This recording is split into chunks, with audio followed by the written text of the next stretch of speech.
जय जगन्नाथ सांग माने आज वीडियोटा डेडिकेटेड रहिबो हमर जन्माष्टमी प्रिपरेशन पई काली working day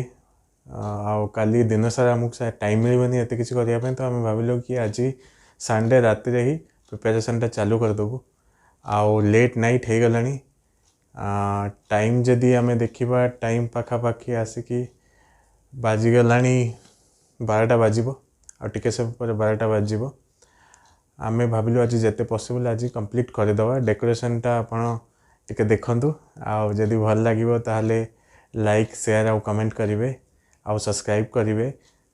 Odia blogger Sunil को एमती मोटिवेशन आमको बहुत मिलिबो एमती आउरी ब्लॉग बनैया पई आपण मानक पई आ जोटा कि इन्फॉर्मेटिव भी रहिबो ताहले आसंतु आमे डेकोरेशनटा देखिबा केते बाट गलानी और केते काम बाकी अछि चलंतु देखिबा एछि देखि पारुथिबे आपण एबे आपण लहुणी हांडी काम चलछि रश्मि डेकोरेशन करिवार व्यस्त अच्छी लेट हो गलानी फिर भी काम चली कहीं आम जाचु काली आम टाइम पाइबुनी तो राति जिते पॉसिबल राति ही काम सारी देवु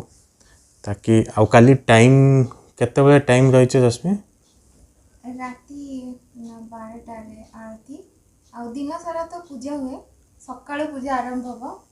तापरे सकाळे होची ठाकुर को पंचामृत गाधे देकी तापरे पूजा कराबो फिर मध्याह्न भी भोग लगा जिवो संध्या आरती और राति रे मेन आरती जितले माने कान्हा जन्म हेबे। अच्छा अच्छा हो तापरे आम टिके डिटेल देखिबा कौन कौन सामान आछि। अच्छा दीप आछि एठी सजबाज सामान सब अच्छी कान्हांकर ड्रेस गोटे सकाळ पई आ राति पई आ सिंहासन तांकर सेज आ झूला आ मु एमती डेकोरेशन पई घरे कान्हा थिले तो रखी देछि साइड रे आ कान्हा तो एबे ठाकुर घरे अछंती काली राति रे ही झूला को आसीबे तो से पर्यंत एटा डेकोरेशन चलछि। अच्छा टिके फसी जाइछि देखिए। अच्छा एमती टना जीवो अच्छा ठीक अच्छे डेकोरेशन एबे भी पूरा हैनी काम चली भाविली आपण मानकु देखा जाऊ थरे कंप्लीट हो गला परे आई थिंक काली संध्या सुधा पूरा कंप्लीट हो जिवो आउ टिके लाइट फाइट भी डेकोरेशन करवा परे कंप्लीट हला परे मु आउ थरे आपण मानकु देखैबी केमिति लागुची आपण माने देखिबे आ ठीक अच्छे। आज का शॉर्ट वीडियोटा तो आम ये शॉर्ट वीडियो को एंड करिवा आउ काली पई मेन वीडियोटा रखिबा आज खाली एटा ट्रेलर थिला आउ जस्ट जणैया पई कि डेकोरेशन केमी चलची केते बाट आगेलानी काली आमे